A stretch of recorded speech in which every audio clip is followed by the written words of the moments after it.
Hi, I'm Dan Winograd-Cort, and yeah, this is about adaptive differential privacy.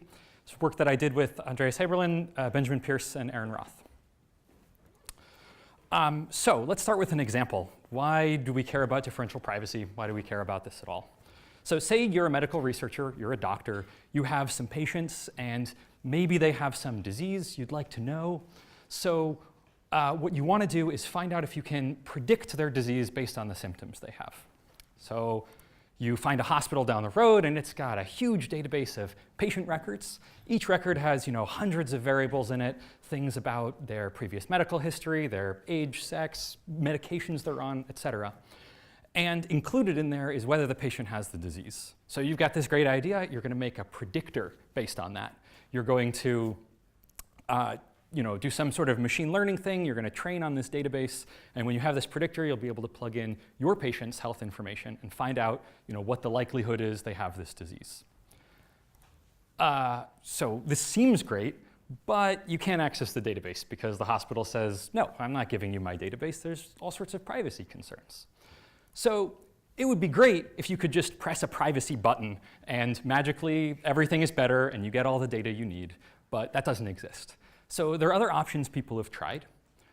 Maybe we anonymize it. Maybe we take out all of the personal information and we just release the data set minus the personal information. Turns out this actually isn't so good. In the past 10 to 15 years, especially with bigger databases and more information in the world, people have been able to de-anonymize large data sets like this. So AOL and Netflix are some of the big ones you may have heard of, but there are lots of others. So anonymizing turns out to be kind of not an optimal solution. So differential privacy is an idea that tries to make this easier. So it says that when you ask some sort of query, when you get some sort of answer from a database, then we have a mathematical guarantee on exactly how much privacy is released. And this is a quantitative amount of privacy stuff. So how does differential privacy work? You can imagine the world split into a curator and an analyst. The curator is responsible for protecting the database, protecting the user's privacy for all the users that are there. And the analyst wants to extract information. Maybe it's a good person. Maybe it's a nefarious person who just wants to release all sorts of private data. Either way. So to make this work, the analyst is required to ask a question in the form of a probabilistic function. And we call that a piece. So each piece has a quantitative cost, a value, and numbers associated with it that say how much anyone can learn about the database and about the individual users in the database based on the result of answering that piece, answering that probabilistic function. And so all the curator has to do is look at the numbers associated and say, is the cost low enough? Is this too high for my, the users in my database or not? Unfortunately, differential privacy is also tough. In general, pieces need to be individually verified. They each require a proof. This requires, trained people, mathematicians, theoreticians, computer scientists, what have you.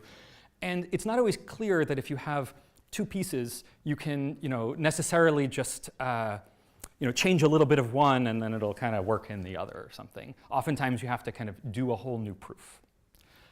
That said, there is one thing that differential privacy has going for it that's really great, which is that it's compositional. So if you have multiple pieces, if you have two pieces, and they both have been individually verified, then you can ask both of them. And their composite is easy to verify. So the differential privacy literature provides a couple of composition theorems that tell you how those numbers change when you compose the pieces together. So the two most common ones are simple composition, which just adds up all the costs of each of the pieces.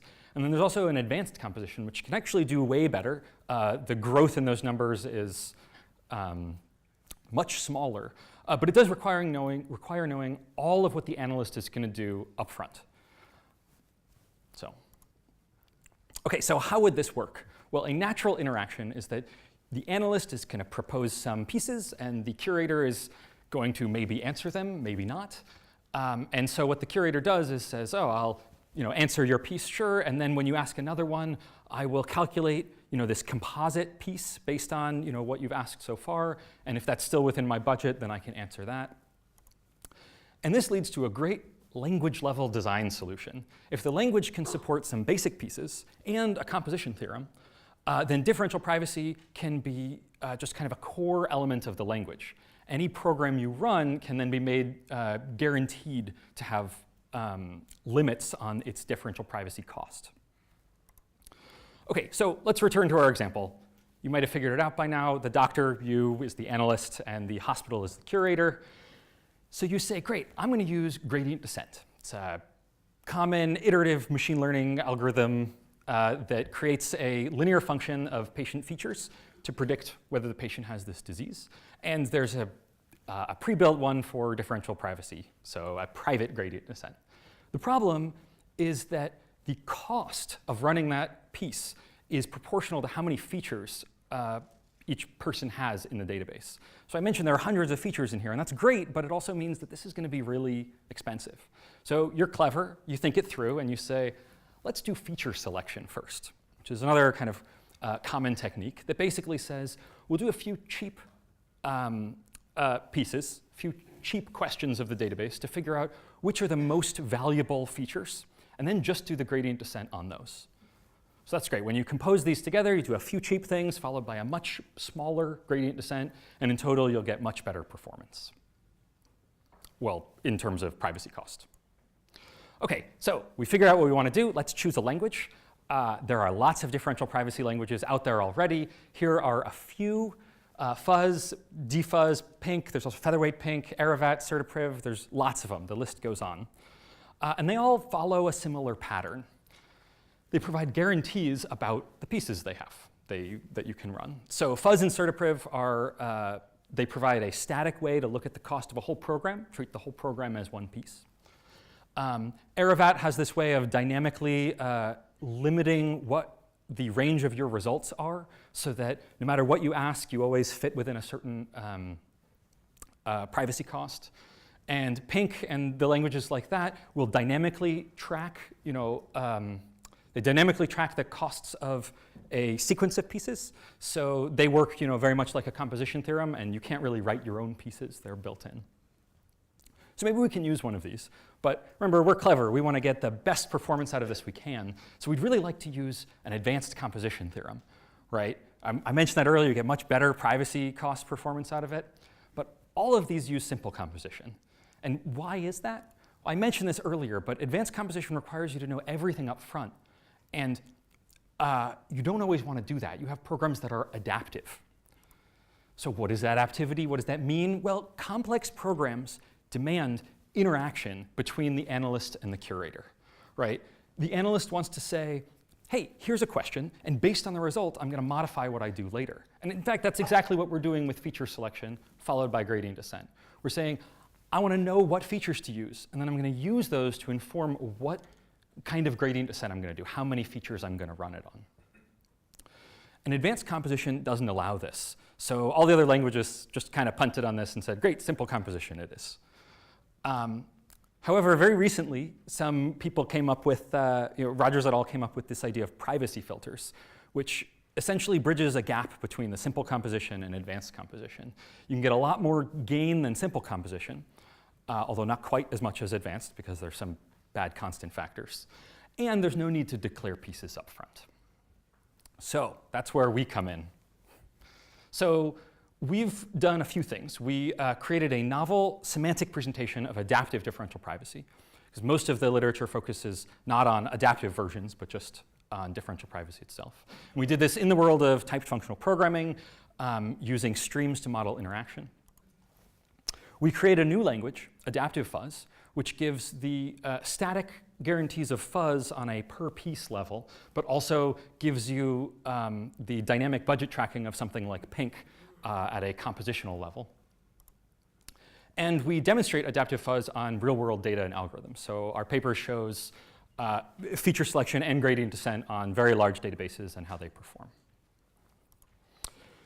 So for the rest of this talk, I'm just going to focus in on the adaptive fuzz language, how it works, and why you'd want to use it. So adaptive fuzz has a few key features. Programs represent the analyst, and the runtime protects the curator. So when you go to write one, you are the analyst. You write the program you want to run on the database. And the language itself, the runtime, will protect the curator and protect the database and make sure that your program only has access to the database where it is supposed to and within the limits of the budget constrained by whoever the curator is. It allows complex, interactive, adaptive programs to be written. So it's actually very straightforward to write something like feature selection followed by gradient descent. Those two algorithms just naturally compose together. It has the static strengths of fuzz per piece, I mentioned, dynamic budget tracking. And it also provides support for higher order piece construction, which is something that fuzz lacks, so it kind of builds off of that. And of course, it uses the advanced privacy filters to get really good privacy performance out of this. So if we take a look at the language design, we might think, okay, how are we going to make all these guarantees? And one idea is to use dependent types. In fact, dfuzz uses this. Dfuzz is the dependent typed version of fuzz, essentially.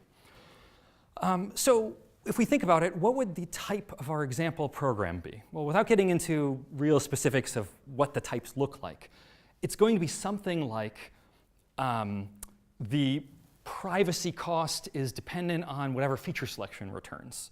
And feature selection is dependent on the database. But if you think about that, if the type depends on the database, then it's kind of useless because we have no idea what's in the database. That's the whole point. So if the type depends on what's in the database, then statically, we can't know how much privacy budget this is going to use at all. So can we get any static guarantees? Well, yes. Instead of full program static guarantees, we can just focus on individual pieces that you're going to run. And so we call this piecewise static guarantees. And these statically typed pieces then fit into a kind of less typed framework, which I'll show in a sec. And this leads to a two-mode design that we program in when you program in adaptive fuzz. So there's a data mode and an adaptive mode. The data mode has access to the sensitive data. It accesses the database directly, can do whatever it wants. The adaptive mode has no access to the sensitive data at all. The data mode is used for writing these individual pieces, whereas the adaptive mode is used for writing what happens between pieces. And the data mode uses the fuzz type checker to make sure that even though you have full access to this database, you're using it in an appropriately differentially private way. Whereas the adaptive mode only uses some sort of simple type checking that's just there for sanity checks. But these modes share a common core syntax. They're built off of the fuzz syntax. So it's a conceptual delineation between modes, but there's no syntactic difference. Any code you write for one mode can be used in the other. And the one addition we really have over the fuzz basic syntax is this way of calling the fuzz type checker, of saying, oh, this is a piece. You check it out, make sure it's differentially private. So what we end up with is dependent-like types, or maybe dependent-light if you want. So here's a function, scale. And I don't want you to think too carefully about what the dependent type means in this case, but it's a function of two arguments, two numbers. And basically, it's going to scale the second number by the first one. It's going to do a multiplication. So this looks dependent. It looks like the annotation on the second argument depends on the value of the first argument. But it's not really dependent because we never use it that way. In the adaptive mode, all the annotations are ignored. We don't do any type checking that worries about annotations. So it's really just multiplication. And in the data mode, the first argument is forced to be a constant. So when this actually gets to the fuzz type checker, it sees, for instance, scale 2, which is too sensitive in its argument. And so this all works because of some partial evaluation under the hood. Whenever you decide, oh, this is a piece and I want to run it now, some evaluation is done to make sure that all of these dependent-like functions are actually concretized. And it means that you can now easily use these functions in either mode. You can use scale in adaptive or data, and it will work seamlessly in either. Which also means that you can make libraries full of functions that can be used in either mode, whether they're used inside of a piece or not. And in fact, this also gets to what I was saying about higher order piece construction, that using these kinds of functions, you can have functions that generate pieces by the time the fuzz type checker looks at them. So in practice, the way this is used is if the analyst wants to execute a piece, she represents it as data mode code and requests it to be run. The system partially evaluates that code, getting rid of any dependent-like types. The fuzz type checker verifies it and doesn't need to have any access to dependent type theory. The cost is checked against the privacy filter and the curator's budget, and then a sampled result is returned for the analyst. Of course, assuming all of this goes well. If at any point something fails, then the analyst receives a failure result. So in this way, it's more like a dynamically tracked system, more like pink.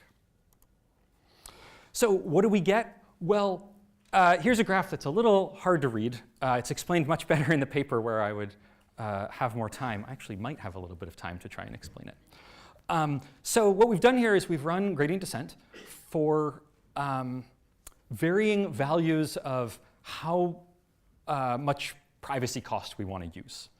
So when epsilon is 2 to the negative 13, we're using very little privacy cost, and we're getting kind of a lot of randomness injected into our results. And when the epsilon is very large, like infinity, we're getting perfect results out, no randomness. Obviously, you'd never use infinity in practice. But so the key thing to look at in this graph is the circles represent when the algorithm would stop using simple composition, and the lines represent when adaptive fuzz stops using its privacy filters. So you can look at, for instance, the dark green line and see that if you run gradient descent with your privacy cost set at epsilon equals 2 to the negative 10, then you get to run 2 rounds of gradient descent before simple composition would blow up in your face. Whereas you get to run over 15 of them. As you shrink that epsilon value, you get even better and better performance. So I think at epsilon equals 2 to the negative 13, you get something like 28 or so with simple composition, and it's hundreds in, with the privacy filter. So in conclusion, I've shown adaptive fuzz makes great use of these advanced privacy filters, but it also allows adaptivity, which means that not only do you get the benefits of using the advanced privacy filters, you get the benefits of writing an adaptive algorithm for your differential privacy. So you can do feature selection followed by gradient descent. And it can easily encode this. It's no problem. It's just standard. You write the algorithms, you compose them together. In the paper, we also have a big chunk talking about the details and proofs of the semantic presentation. There's more description of the syntax and semantics and implementation of adaptive fuzz itself. And the adaptive fuzz is a built language. The artifact is online, and there's still some development going into it on our GitHub, but you probably don't want to look at that. So in the paper, we also show some case studies of using this on a giant census database of 1 million entries and a lot of parameters. Thank you.